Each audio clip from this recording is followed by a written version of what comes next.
다니엘서 11장 5절부터 읽겠습니다. 5절은 조금 했지만 다시 좀 반복해서 하고, 자 11장 5절부터 봅니다. 남쪽 왕은 강할 것이나 그의 통치자들 중 하나는 그보다 더욱 강하게 되어 권세를 가지리니 그의 권세가 큰 권세가 되리라. 그 해들의 끝에 그들이 서로 연합하리니 이는 남쪽 왕의 딸이 합의를 이루기 위하여 북쪽 왕에게 올 것이기 때문이라. 그러나 그녀가 세력을 지탱하지 못할 것이며 그도 그의 세력도 서지 못하리니 그녀와 그녀를 데리고 온 자들과 그녀를 낳은 자와 그 당시에 그녀에게 힘을 돋워주었던 자가 버림을 바탕하리라. 그러나 그녀의 뿌리들 가운데 한 가지에서 난 자가 그의 자리에 서리니 그가 한 군대와 함께 와서 북쪽 왕의 성체로 돌아가 그들과 싸워 이기리라. 또 그들은 그들의 신들을 그들의 고관들과 은과 금으로 만든 값진 기명들과 함께 이집트로 약탈하여 갈 것이요 그가 북쪽 왕보다 몇 해 더 계속되리라. 그러므로 남쪽의 왕이 북쪽 왕의 왕국으로 왔다가 자기 왕국으로 돌아가리라. 그러나 그 아들들이 부추김을 받아 많은 군대들의 무리를 모을 것이며 한 사람이 반드시 와서 홍수처럼 휩쓸며 진군하리라.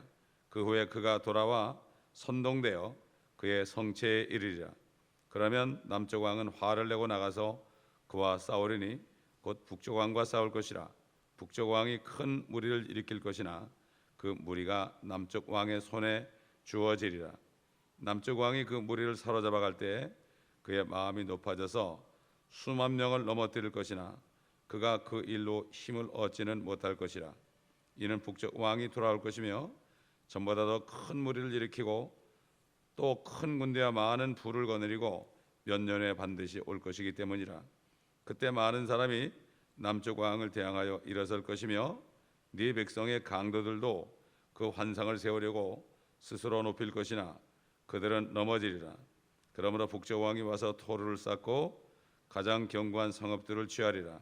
남쪽의 군대들과 그의 택한 백성도 저항하지 못할 것이며 저항할 어떤 힘도 없을 것이라.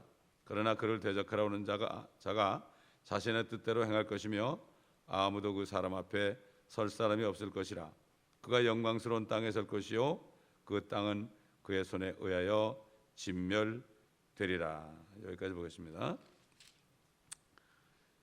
이 당시에는 이 북쪽 왕 시리아와 남쪽 왕 이집트 간의 이 전쟁과 또 연합과 이 모든 것들이 그 당시에는 예언이었죠. 그러나 실질적으로 이게 아주 자세하게 다 이루어졌어요. 이게 11장 보게 되면은 하나님께서는 이렇게 그 당시 다니엘 시대로부터 이렇게 이루어질 것, 이스라엘을 둘러싸고 있는 북쪽 남쪽의 그 왕들의 싸움 속에 이스라엘이 어떻게 거기 처해 있고 이 모든 것들 아주 자세하게 말씀하시는데 이게 아주 그대로 이루어졌습니다. 그대로 이루어졌다. 근데 이거를 그대로 이루어졌다고 그래서 대부분의 사람들은 이게 다 이루어진 사실이니까 더 이상 얘기할 게 없다 그러는데 왜 하나님께서 이렇게 그 세상 나라들이 그 왕들과 왕비들과 뭐 딸들과 아들들과 이런 그 여러 가지 그 정치 세계 속에서 어떻게 이런 일이 이루어질 것을 다 말씀하셨는가? 그거는 12장에 이제 들어가면 대환란이 나와요. 이것이 아주 정확하게 이루어진 것처럼 대환란도 정확하게 이루어질 것이다. 이렇게 말씀하시는 건데 그거를 사람들이 마귀에게 쏘아 잘못하는 거예요. 심지어 여기 보면은 클레오파트라고 나옵니다. 세상 사람들은 그러죠. 클레오파트라의 코가 조금만 낮았다면은 역사는 변할 것이다. 하나님이 클레오파트라의 코까지도 다 관장하시고 그래가지고 역사는 하나님의 손에 움직였어요. 그래서 마지막 12장에 대환란으로 나오고 끝나는 거예요. 이건 또 뭐죠? 요한계시록에 대환란이 그대로 이루어질 것을 또 말씀하신 거예요. 근데 이걸 다 상징으로 또 푸는 거예요. 그러니까 이렇게 사단이 어디서 역사하는가 하면은 교계에서 역사한다는 것을 우리가 바로 알아야 됩니다. 그래서 우리가 이 11절의 말씀을 보면서 뭐 다는 자세하게는 안 하겠지만은 뭐 역사 공부 시간이 아니니까 중요한 것들이 이렇게 자세하게 주님이 말씀하신 대로 이루어졌다는 것을 우리가 듣게 되면은 앞으로 이렇게 이루어질 것이다. 북쪽 왕이다, 남쪽 왕이다. 옛날 바벨론이 북쪽 왕 아닙니까? 북쪽에서 기름이 이렇게 기름 가마가 안에 내려와 가지고 이스라엘이 아주 초토화됐잖아요. 다 북쪽에서 역사한다. 에스겔에서도 적그리스도 군대가 북쪽에서 내려올 것이다. 이 모든 게 전부 통하는 거예요. 이제 쭉 가다 보면 마지막 가다 보면은 이 적그리스도의 모습이 또 나옵니다. 그 다음에 12장에 넘어가면은 이제 대환란이 나옵니다. 이러고 끝나는 거예요, 다니엘이.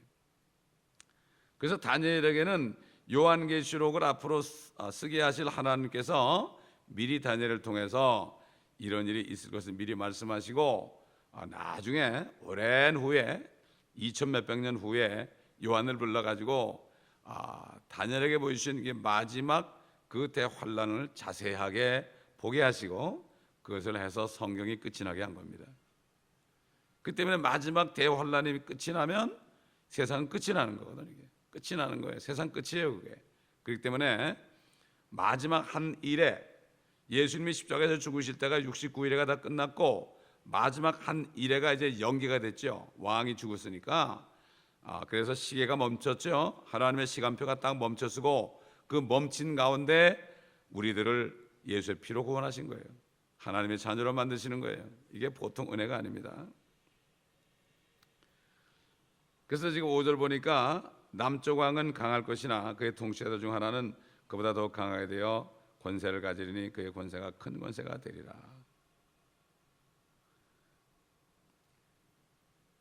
결국은 남쪽 왕에 대해서 지금 언급하고 있죠. 남쪽 왕, 거기서는 먼 훗날에 될 일이다.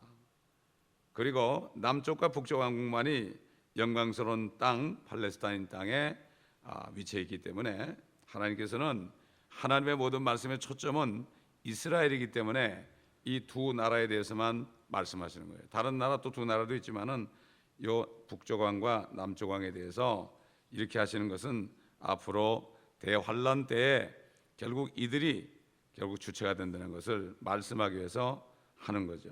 그래서 이 두 사이에 끼어가지고 고통받고 나중에 이제 적그리스도가 나타날 때 본격적으로 그들이 고통을 받는 것을 알 수가 있습니다. 자, 그래서 쭉 넘어가서 8절 보게 되면은요, 그 전에 있는 말씀은 다 이루어졌는데 그것 가지고 다 볼 필요 없고, 또 그는 그들의 신들을 그들의 고관들과 은과 금으로 만든 값진 기명들과 함께 이집트로 약탈하여 갈 것이요 그가 북쪽 왕보다 몇 해 더 계속되리라. 이거는 뭔가 하면은 그 당시에 이집트 왕이 자기 나라를 비우고 시리아에 원정을 갔어요. 원정을 갔는데 실질적으로 그 사이에 이집트에서 자기 나라에서 반란이 일어났어요. 그래가지고 결국은 다시 그 나라로 돌아갈 수밖에 없었어요. 근데 그 당시에 그 프톨레미 왕 아닙니까? 빈손으로 돌아가지 않고 시리아의 신들, 즉 우상의 형상들을 다 탈취하고 시리아의 고관들 또 사로잡아가고 이렇게 값비싼 기명들과 신정과 궁전에 있는 모든 것을 다 약탈해 갔어요. 실질적으로 일어난 일입니다. 이게 그가 이제 시리아에서 탈취한 물품 중에는 은이 4만 달란트, 금 기명들이 2,500점, 그리고 귀금속으로 빚어 만든 다량의 우상신 형상들이 포함되어 있었는데 이것이 실질적으로 역사적으로 증명이 된 겁니다. 이게 요 말씀을 이루기 위해서 그렇게 하셨단 말이죠, 하나님이. 그래서 그 프톨레미 왕이 시리아에서 도로 찾아간 우상들의 형상들을 원래 자리였던 이집트 신전에다 갖다 놓음으로써 이집트에서는 성대한 축제가 열리고 이집트의 제사장들이 공적을 가리쳐 자기네 왕에게 은혜사란 칭호를 봉헌했다. 참 이렇게 이런 역사가 있습니다, 여러분. 그래가지고 결국 이집트에 그렇게 많은 신들이 있는 거예요. 9절 보니까 그러므로 남쪽 왕이 북쪽 왕의 왕국으로 왔다가 자기 왕국으로 돌아가리라. 아까 얘기한 것처럼 반란 때문에 이제 결국 다시 반란을 진압하기 위해서 이집트로 다시 돌아간다. 이것은 이미 앞에서 봤잖아요. 그런데 만약에 반란이 일어나지 않았더라면 시리아를 계속 장악해 가지고요, 이집트가 세계 강국의 위치에 올라갈 수 있었어요. 그런데 하나님은 그렇게 안 했어요. 왜냐하면 북쪽 왕국을 나중에 써야 되기 때문에, 북쪽 왕국을 써야 되기 때문에. 하나님이 이렇게 정해놓으신 역사예요. 하나님이 앞으로 될 일을 다 정해놓고 한단 말이에요. 이걸 알아야 됩니다. 사람들이 이걸 모르기 때문에 결국 성경을 읽어도 이게 왜 이런 말씀인지 몰라요. 11장이 얼마나 자세하게 되는지 몰라요. 그 뜻을 깨달아야 돼요. 그 뜻을. 제가 아침에 이렇게 일어나가지고 샤워를 하는데 주님께서 탁 마음속에 말씀하시는 거예요. 내가 12장이 이루어질 것을 꼭 증명하기 위해서 이렇게 해줬다. 깜짝 놀랐어요. 맞습니다. 이게 역사적으로 이루어졌다. 지금은 보면 역사지만은 그때 예언이거든. 다 이루어졌단 말이에요. 앞으로도 이루어질 것이다. 요한계시록도 이루어질 것이다. 에스겔도 이루어질 것이다. 이거를 깨달으라는 얘기예요. 괜히 하나님이 할 일 없어가지고 뭐 세상 나라들만의 이방 나라들이 뭐 이러고 저러고 어쩌고 저쩌고 하는 거 뭐 금신상을 몇 개를 가져가고 은을 몇 점을 가져가고 이런 역사를 왜 이렇게 얘기하냐 말이죠. 하나님의 뜻은 이스라엘을 보라 이거죠. 언제 세상이 끝나느냐 이걸 보라 이거죠. 세상이 끝나는 거지 지구가 끝나는 게 아니거든요. 10절에 보니까 그러나 그의 아들들이 부추김을 받아 많은 군대들의 무리를 모을 것이며 한 사람이 반드시 와서 홍수처럼 휩쓸며 진군하리라. 그 후에 그가 돌아와 선동되어 그의 성체에 이르리라. 그러니까는 지금 시리아가 완전히 유린당했잖아요, 그죠? 그러니까 그 아들들이 화가 나가지고 부추김을 받은 건 당연한 거죠. 그래가지고 많은 군대를 모으고 이집트에게 복수를 하려고 말이죠. 이제 또 공격을 하게 돼 있는데 이것도 역사적으로 실제 있었던 일입니다. 실제 있었던 일이에요, 이게. 그래가지고 다른 아들 안티오쿠스와 함께 대군을 모았어요. 안티오쿠스라는 사람이 이 사람이 또 이게 적그리스도의 모형이에요. 이 사람이 예루살렘 성전에 가지고 돼지 피를 뿌린 사람이에요. 이 사람이. 그래서 마카비가 일어나가지고 전쟁에서 이겼어요. 그게 마카비 전쟁이라고 그래요. 그래서 이스라엘 사람들은 그날을 지금 기념하고 있죠.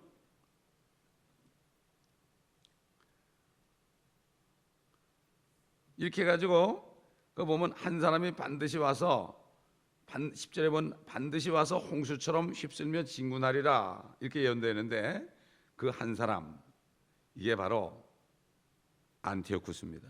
안티오쿠스가 대군을 이끌고 이집트로 향하여서 홍수처럼 휩쓸면서 진군했습니다. 그 당시에 이집트는 지난번에 시리아를 공격했던 그 프톨레미 그 아들 다른 프톨레미가 왕에 올라 있었습니다. 안티오쿠스는 들어와 프톨레마이스라는 거기를 점령하고 홍수처럼 팔레스타인 땅을 거쳐가지고 팔레스타인 땅을 거쳐가는 게 어떻게 돼요? 이스라엘이 초토해야 되는 거예요. 그래가지고 이집트의 성체였던 가자 지방까지 밀고 내려갔다고 역사는 말하고 있고 이것이 BC 218년경입니다. 이와 같은 역사적 사실에 대한 설명을 우리가 들을 때 이렇게 이루어졌구나 하는 것을 알 수가 있죠. 11절 보니까 그러면 남쪽 왕은 화를 내고 나가서 그와 싸우리니 당연한 거 아니에요? 곧 북쪽 왕과 싸울 것이라. 북쪽 왕이 큰 무리를 일으킬 것이나 그 무리가 남쪽 왕의 손에 주어지리라. 근데 그 당시 남쪽 왕은 교만해 가지고요 시리아를 이제 무시하고 방탕한 그 왕이 방탕한 세월을 보내고 있었어요. 그런데 그 위에 안티오쿠스 군대가 막 내려오는데 당연히 져야 되는 거 아니겠어요? 당연히 져야 되는 건데 말이죠. 실질적으로는 어떻게 됐습니까? 남쪽 왕이 이겼어요. 이것도 하나님이 하는 거예요. 하나님께서 그렇게 하신다. 이 말씀을 이루시기 위해서 그렇게 하셨단 말이에요. 이 말씀을 이루시기 위해서. 그러니까 사람이 볼 때는 도저히 안 되는 일이죠. 이 말씀을 이루시기 위해서 하셨다는 거예요. 그 사람이 술이 취해가지고 방탕한 생활을 했어도 그 새로 나오는 그 대군들을 무찌렀다는 얘기예요. 우리 그렇잖아요. 하나님을 사랑하는 자, 그 목적에 따라 부르심을 받은 자들에게는 모든 일이 합력하여 선을 이룬다. 그 선을 이루시기 위해서 사단이 우리를 아무리 힘들게 하고 말이죠, 어렵게 하고 그렇게 해도 선을 이루시기 위해서 결국은 하나님께서 우리에게 힘을 주시고 역사하신다는 거예요. 모든 말씀이 다 이루어진다 하는 얘기예요. 결국은 믿음이라는 건 말씀을 믿는 거예요. 말씀을 믿는 게 믿음이에요. 복음이 뭡니까? 불경건한 자를 너 의롭다 이렇게 하는 거예요. 왜? 내가 피 흘렸으니까 네가 의롭다. 이거를 믿는 게 믿음이에요. 내가 조금 착하니까 그러면 그렇지 내가 믿습니다. 그게 아니라 너같이 악한 사람을 내가 피를 흘려서 너를 이제는 의롭다고 했다. 너 믿느냐? 예, 이 사람은 믿는 사람이에요. 근데 종교인들은 뭐죠? 그게 아니에요. 종교인들은 그래도 내가 좀 낫다 이렇게 생각하는 거예요. 천만에요. 1%, 0. 몇 %라도 내 의가 들어가면 그건 믿음이 아니에요. 믿음이 아니에요. 그렇게 볼 때 정말 주님을 전심으로 믿는 사람이에요. 그렇게 전심으로 믿게 되면 핏공로 외에는 없어요. 그렇기 때문에 어느 누구도 판단할 수 없죠. 그러면 그렇게 되는 거예요. 그러나 누가 진리를 배반하고 진리를 잘못 전할 때는 우리가 판단해야 돼요. 왜? 하나님의 말씀이기 때문에. 사랑이라는 것은 진리를 기뻐하고 그렇죠. 진리를 기뻐하는 것이다. 진리를 기뻐한다는 것은 불의를 미워하는 거죠. 죄를 미워하는 거죠. 자, 12절 보니까 남쪽 왕이 그 무리를 사로잡아 갈 때에 그의 마음이 높아져서 수만 명을 넘어뜨릴 것이나 그가 그 일로 힘을 얻지는 못하리라. 이렇게 안티오쿠스 대군과 싸워서 참 기적적으로 이겼어요. 어떻게 되겠어요? 교만해지지 않겠습니까? 교만해지는 거예요. 그 부톨레미, 그 필로마네르라는 그 아들인데 우쭐해졌죠.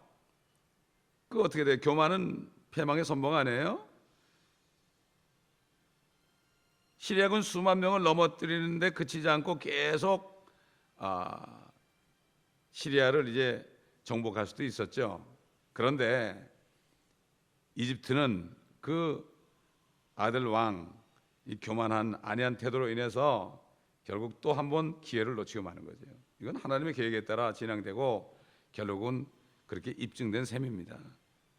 아까는 질 거를 이겼고 지금 또 이길 거를 졌고 이게 다 하나님이 하셨다. 그 일로 힘을 얻지는 못할 것이다 하는 예언대로 결국 그는 세력을 얻지 못했어요. 어느 나라건 하나님이 결국 안 된다 하면 안 되는 거예요. 자기 잘난 게 없는 거죠. 13절 보세요.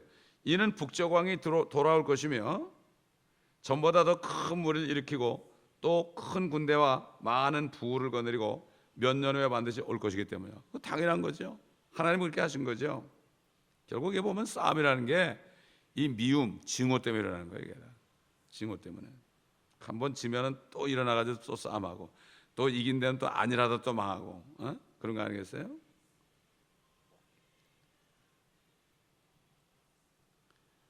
자, 이집트의 그 포톨레미와 시리아의 안티오쿠스 사이에 평화 협정이 체결되고 한 13년 동안은 잘 있었어요. 역사적으로 보면은. 그런데 북쪽 왕 안티오쿠스는 그 기간이 지나니까 옛날 생각이 났죠. 화가 났죠. 전보다 더 큰 물을 일으키고 더 큰 군대와 많은 부를 축적해서 이집트를 이제 공략하려고 힘을 길러갔다. 이 말씀을 이루려고. 그래서 그 사이 이집트에서는 그 있던 왕이 죽어버리고 결국 다른 왕이 세워졌는데 아주 어린 아이가 세워졌습니다. 그래가지고 안티오쿠스는 이제 때가 됐다. 그래가지고 13년이 지난 다음에 때가 됐다 그래가지고 결국은 이제 가면은 우리가 승리하겠다. 승리하겠다. 그래서 승리를 했어요, 실적으로. 그래서 하나님이 허락한 거죠. 이렇게 이집트와 시리아 두 왕국 사이에는 전쟁이 끝날 일이 없고 사건들이 꼬리를 물고 이어지는 동안에 사태는 항상 새롭게 역사가 이제 전개됐죠. 그래서 우리가 이집트와 시리아라는 두 왕국을 둘러싼 역사적인 사실을 살펴보는 동안에 두 왕국 자체는 그대로 이집트와 시리아는 남쪽 왕과 북쪽 왕이라는 이름에 변함이 없죠. 지금도 그렇죠. 시리아와 이집트가 아직도 있죠. 또 두 왕국의 왕들 역시 부톨레미니 셀레우스코스니 하는 그러한 안티오쿠스 하는 그 이름이 그대로 존재하고 있었죠. 이집트의 경우 알렉산더 대왕이 죽은 다음에 네 나라로 분열된 그리스의 프톨레미 왕조의 그 장악당하기 전까지는 왕의 전통적인 공식 직위명이 파라오였습니다. 파라오. 근데 그 파라오였는데 그것이 나중에 이제 프톨레미라는 이름으로 바뀐 거예요. 요셉이 있을 당시엔 파라오였죠. 지금도 그래서 파라오의 그 미라를 파가지고 사람들에게 보여주고 있잖아요. 그 후에 프톨레미 왕조로 바뀐 거예요. 약해진 거죠. 자, 14절 보니까 그때 많은 사람이 남쪽 왕을 대항하여 일었을 것이며 네 백성의 강도들도, 네 백성 그러면 이스라엘이죠. 강도들도 그 환상을 세우려고 스스로 높일 것이나 그들은 넘어지리라. 그러니까 결국 남쪽이 자기 아버지가 죽어가지고 젖도떼기 전에 왕이 올랐던 남쪽 왕의 대항에 일어섰던 많은 사람들 가운데 마케도니아 왕 필리포스가 있었고, 그는 이집트를 분할 지배할 욕심으로 시리아의 안티오쿠스와 손을 잡고 동맹을 했어요. 그래가지고 이렇게 했고, 한편 이집트는 이집트대로 내부적인 혼란과 소요 때문에 그 자체가 그냥 들끓는 소처럼 아주 고통을 받게 됐죠. 그런데 팔레스타인의 유대인들 중에는 안티오쿠스의 호감을 사려는 그 매국노들이 있었어요. 그래서 강도들이라는 거예요. 그래가지고 이 사람들이 일어났어요. 이들이 날뛰는 바람에 이스라엘 백성의 입지가 더 어렵게 됐고, 그 매국노들을 두고 내 백성의 강도들이다. 한국의 이완용 같은 사람이 나온 거예요. 그래서 다니엘은 이렇게 말하고 있는 거죠. 실질적으로 이들은 환상을 세우려고 헛된 환상에 사로잡혀서 스스로 높이고 우쭐댔지만, 시리아 안티오쿠스는 이들 유대인 배신자들의 강교한 속셈을 이미 알고 있었기 때문에 이들을 물리쳤어요. 이놈들 봐라, 이놈들은 우리도 배반할 놈들이다. 그래가지고 그들을 물리쳤어요. 그래서 여기 보면은 강도들도 환상을 세우려고 스스로 높일 것이나 그들은 넘어지리라. 그대로 된 거예요. 자, 15절 보겠습니다. 그러므로 북쪽 왕이 와서, 시리아죠, 토르를 쌓고 가장 견고한 성읍들을 취하리라. 남쪽의 군대들과 그의 택한 백성도 저항하지 못할 것이며 저항할 어떤 힘도 없을 것이라.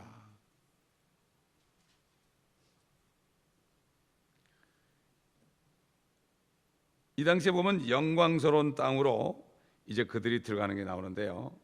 이 팔레스타인 땅이 계속 남쪽 왕 이집트의 지배하에 있었다는 거예요. 그 당시에는 팔레스타인이 이집트의 지배하에 있었어요. 그렇기 때문에 이 시리아 왕은 결국 팔레스타인 땅을 밟고 가면서 이집트를 결국 침략하는, 이렇게밖에 할 수 없었죠. 그래가지고 결국 이 이스라엘은 그렇게 또 짓밟힘을 당한 거죠. 토르를 쌓고 강력한 공격을 퍼부은 바람에 이집트 군대는 성읍을 사살하고 죽음을 다해서 저항했지만은 저항하지 못할 것이며 저항할 어떤 힘도 없을 것이라. 이런 예언대로 결국은 그들은 시리아의 안티오쿠스에게 항복하고 말았습니다. 역사적으로 그렇게 됐죠. 16절 보세요. 그러나 그를 대적하러 오는 자가 자신의 뜻대로 행할 것이며 아무도 그 사람 앞에 설 사람이 없을 것이라. 그가 영광스러운 땅에 설 것이요 그 땅은 그의 손에 의하여 진멸되리라. 여기 보면은 그를 대적하러 오는 자가 자기 뜻대로 행할 것이며 아무도 그 사람 앞에 설 사람이 없을 것이다. 또 그가 영광스러운 땅에 설 것이요 그 땅은 그의 손에 의하여 진멸되리라. 이런 예언을 볼 때 우리는 적그리스도가 쳐들어오는 그러한 장면을 우리가 상상할 수 있지 않겠습니까? 또 그가 낙심하여 돌아가며 거룩한 언약에 대하여 분노를 품을 것이요. 이제 앞으로 34절 가면 이런 말이 있어요. 많은 사람이 술책으로 그들에게 밀착하리라. 또 32절에 가보면요, 또 그가 언약을 거슬려 악하게 행하는 그런 자를 술책으로 파멸시킬 것이다. 읽어볼 때 적그리스도가 후 3년 만에 7년 평화조약을 깨뜨리는 그러한 비슷한 모습을 우리가 볼 수가 있습니다. 앞으로 이게 보면 점점 대환란을 향해서 나가는 것을 우리가 여기서 냄새를 맡을 수가 있죠. 자, 17절 보세요. 그는 또한 그의 온 왕국의 힘으로 진입할 대세를 갖추고 사람들과 더불어 관계를 정리시키면 그가 그렇게 하리라. 또 그가 여인들의 딸을 그에게 주어 그녀를 부패시키려 할 것이나 그녀는 그의 편에 서지 못하고 그를 위하지도 못하리라. 결국 그 안티오쿠스는 계속해서 이집트를 계속 공격을 하려고 그랬죠. 공격하려고 그러는데 나중에는 방침을 바꿔버렸어요. 그래가지고 외교를 하겠다 이렇게 했고, 그 당시 안티오쿠스는 7살 밖에 되지 않았던 자신의 딸 클레오파트라를, 안티오쿠스의 딸이에요, 클레오파트라를 이집트의 어린 왕에게 아내로 제공했지요. 그래서 평화 공세를 취했습니다. 왜 그런지 모르겠어요. 그렇게 실질적으로 자기 딸을 그 이집트의 어린 왕에게 왕비로 줬어요. 여기 보면 클레오파트라를 여인들의 딸이라고 지칭하는 거죠. 실질적으로 클레오파트라가 나타날 것까지도 예언에 들어있는 거죠. 결국은 이집트는 결국 그 안티오쿠스의 제안을 받아들였고, 클레오파트라와 그 어린 프톨레미 결혼은 이제 한 5년 뒤에 성사가 됐다고 역사가 증명하고 있습니다. 그런데 그녀를 부패시키려 할 것이다. 사실 그 시리아의 안티오쿠스가 자기 이쁜 딸을 이집트의 어린 왕에게 준 것은 그 딸을 좀 사용해 가지고 이집트를 좀 멸망하게 하려고, 부패시키려 했다. 나쁜 사람이죠. 요즘도 정략 결혼시킨 거죠. 나중에 그렇게 되면은 그 클레오파트라가 이집트 왕의 편에 서지 않고 문제가 생길 때, 전쟁이 일어날 때도 자신의 편에 서서 뭔가 정보를 제공하고 이럴 줄 알았죠.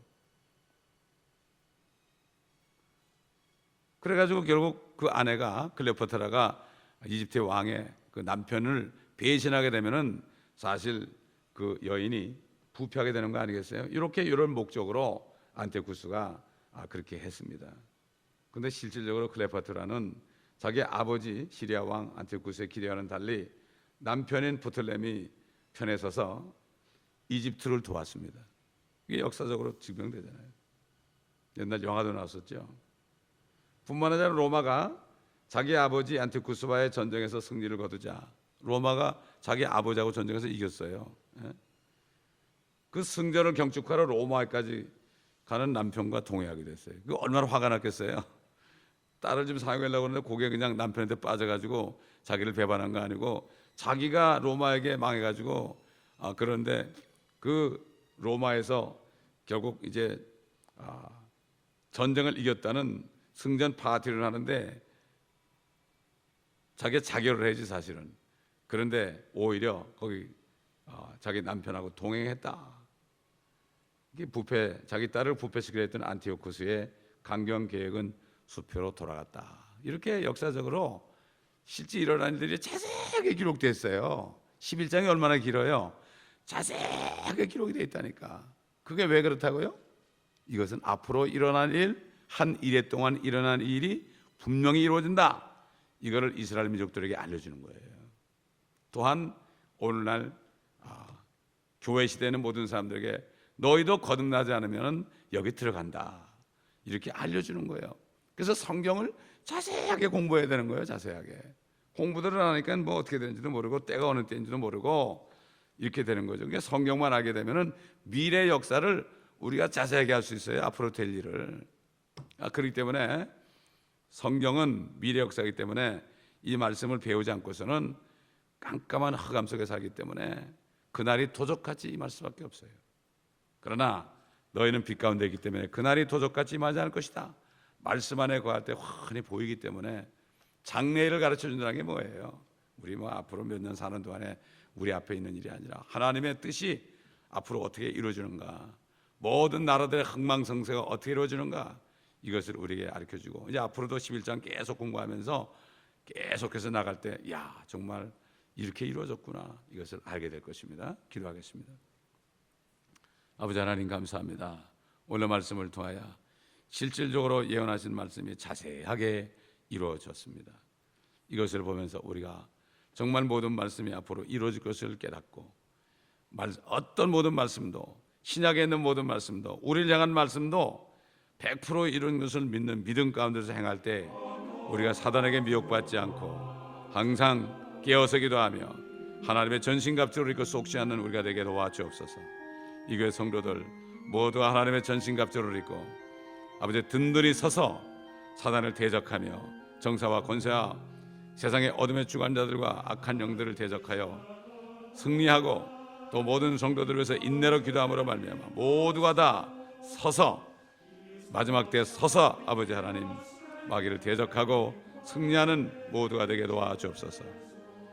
새해에는 정말 모두가 다 하나님 말씀을 모두가 다 공부하여서 이 말씀 안에 깊이 들어가서 전신갑주를 입는 해가 될 수 있도록 한 사람 한 사람을 경성시켜 주시고 깨워 주시옵소서.